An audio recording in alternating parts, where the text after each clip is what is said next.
प्रिय विद्यार्थियों, आज हम पढ़ेंगे हिंदी की पाठ्य पुस्तक आरो भाग 2 में संकलित कविता कैमरे में बंद अपाहिज। यह कविता रघुवीर साहे द्वारा रचित कविता है।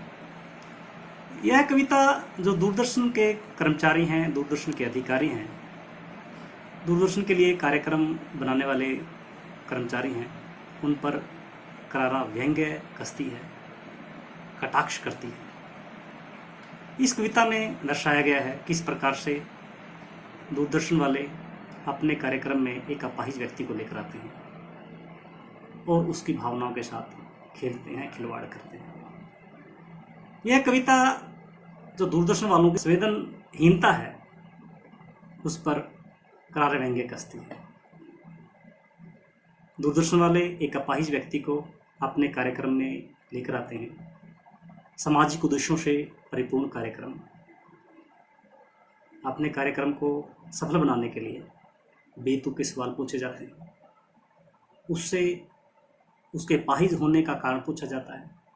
यह पूछा जाता है कि वह अपाहिज होकर दुखी तो नहीं है। इस प्रकार से इस कविता में दूरदर्शन वालों की संवेदनहीनता को दर्शाया गया है। आइए कविता देखते हैं। कैमरे में बंद अपाहिज, जिसके कवि हैं रघुवीर साहे। हम दूरदर्शन पर बोलेंगे, हम समर्थ शक्तिवान, हम एक दुर्बल को लाएंगे एक बंद कमरे में। कार्यक्रम की जब शूटिंग प्रारंभ होती है तो दूरदर्शन वाले अपने आप को कहते हैं कि हम समर्थ हैं, सबसे शक्तिशाली हैं। हम एक व्यक्ति को कैमरे के सामने लेकर आएंगे और बंद कमरे में उस कार्यक्रम की शूटिंग होगी। जो दूरदर्शन के अधिकारी हैं वो दर्शकों के सामने जब कार्यक्रम प्रस्तुत करते हैं तो वो घमंड से कहते हैं कि हम सबसे शक्तिशाली हैं, हम अत्यंत ही योग्य हैं और समर्थ हैं, हमारे अंदर सामर्थ्य है। हम अपने कार्यक्रम में आज एक कमज़ोर और अपाहिज व्यक्ति को लेकर आएंगे बंद कमरे में, अर्थात स्टूडियो में। उससे हम साक्षात करेंगे, बातचीत करेंगे। उससे पूछेंगे तो आप क्या अपाहिज हैं? तो आप क्यों अपाहिज हैं? आपका अपाहिजपन तो दुख देता होगा, देता है। कैमरा दिखाओ इसे बड़ा बड़ा। हाँ तो बताइए आपका दुख क्या है? जल्दी बताइए, वह दुख बताइए, बता नहीं पाएगा। कवि कहता है कि बंद कमरे में, स्टूडियो में अपाहिज व्यक्ति को बिठा करके दूरदर्शन के जो अधिकारी हैं, जो कर्मचारी हैं, उससे प्रश्न पूछना शुरू कर देंगे। वे सबसे पहले यह प्रश्न पूछेंगे, क्या आप वास्तव में अपाहिज हैं?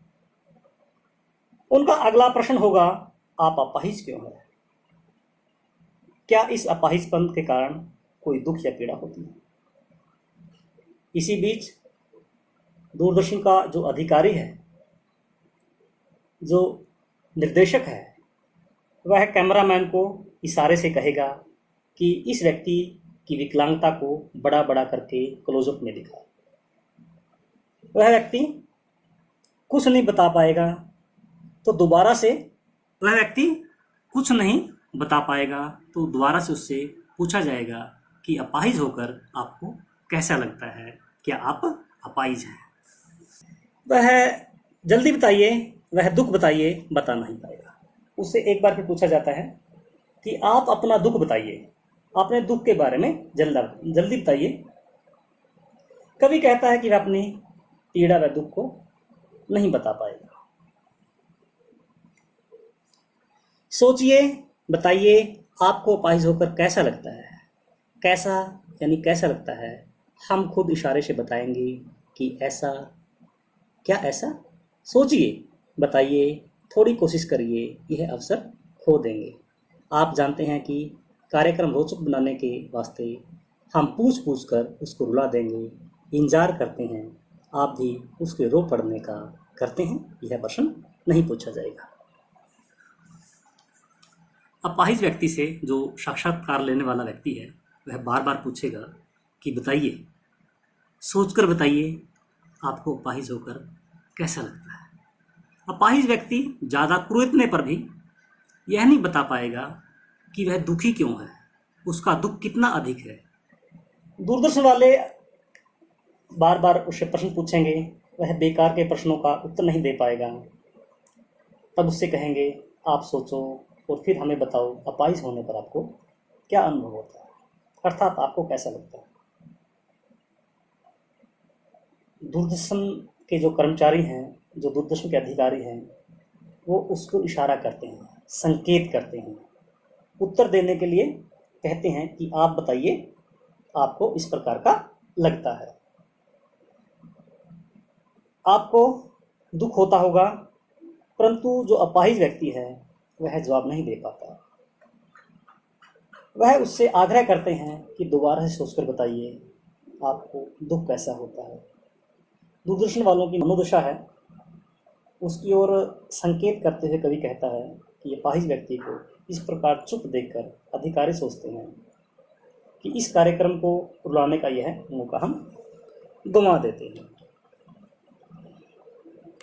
जो दर्शक हैं वो भी जानते हैं कि इस कार्यक्रम को रोचक बनाने के लिए दूरदर्शन वाले अनेक प्रकार के बेतुके प्रश्न पूछते हैं। उनका उद्देश्य जो अपाहिज है उसको भी रुलाना है और जो आप दर्शक हैं उनको भी रुलाना है। जो दूरदर्शन वाले अधिकारी हैं वह इंतजार करते हैं दर्शक के रोने का और जो उनके सामने बैठा है अपाहिज उसके रो पड़ने का। क्योंकि जो दूरदर्शन के अधिकारी हैं उनका उद्देश्य यह है कि अपने कार्यक्रम को अधिक से अधिक सफल बनाया जाए। संवेदनहीन व्यक्ति दूरदर्शन वाले किस प्रकार से अपाहिज व्यक्ति की जो विकलांगता है उसके साथ खेल रहे हैं, उसकी भावनाओं के साथ खेल रहे हैं, उसके साथ एक भद्दा मजाक कर रहे हैं, उसकी भावनाओं को बार बार कुरेद रहे हैं। फिर हम पर्दे पर दिखलाएंगे फूली हुई आंख की एक बड़ी तस्वीर, वह बड़ी तस्वीर और उसके होठों पर एक कसमसाहट। आशा है आप उसे उसकी अपंगता की पीड़ा मानेंगे और एक और कोशिश दर्शक धीरज रखिए, देखिए हमें दोनों एक संग रुलाने हैं। हम पर्दे पर दिखलाएंगे फूली हुई आंख की एक बड़ी तस्वीर। दूरदर्शन वाले जो पर्दा है, स्क्रीन है, उस पर उस व्यक्ति की फूली हुई आंख की तस्वीर दिखाएंगे ताकि उस आंख को देख करके आपके मन में, दर्शकों के मन में पीड़ा जागृत हो कि किस प्रकार से वह व्यक्ति दुख भोग रहा है। अपाहिज व्यक्ति के होठ कसमसा रहे हैं, उन होठों के अंदर बेचैनी है।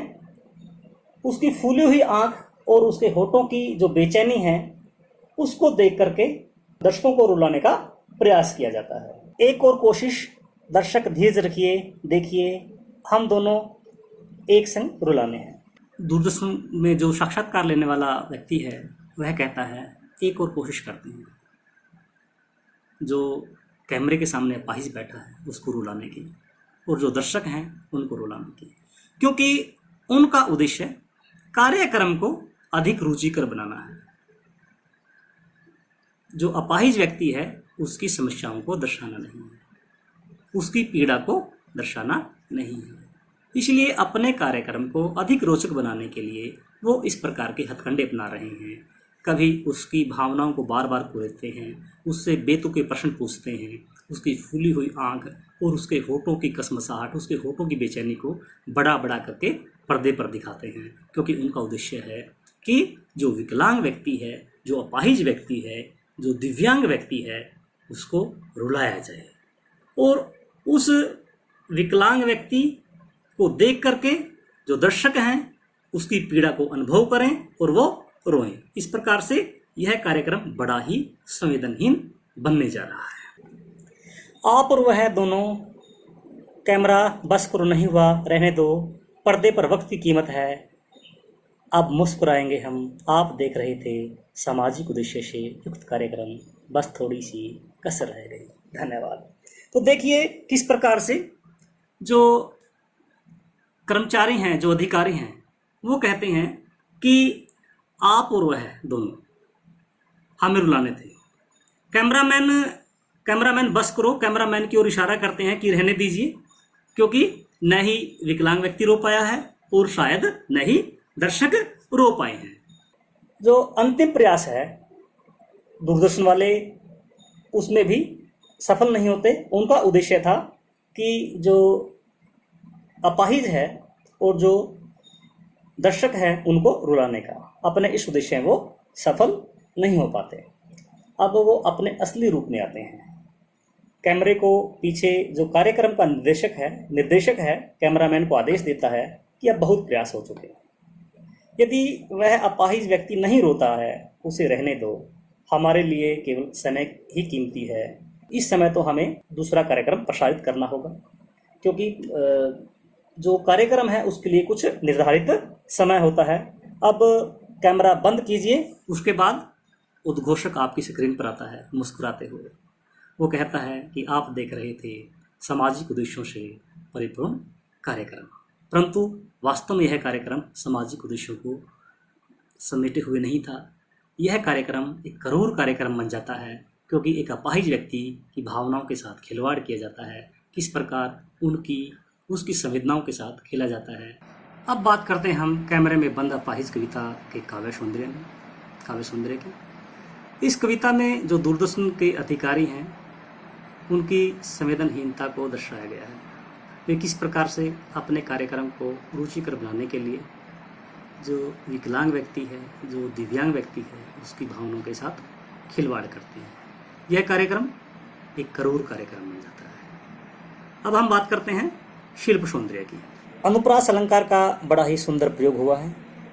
आप अनुप्रास अलंकार के कुछ उदाहरण देख सकते हैं। समर्थ, शक्तिवान, दुख देता, कोशिश करिए, प्रश्न पूछा में, इसमें स की आवृत्ति हुई है, दो की आवृत्ति हुई है, कोशिश करिए में क की आवृत्ति हुई है। बड़ा बड़ा में पुनरुक्ति प्रकाश अलंकार है।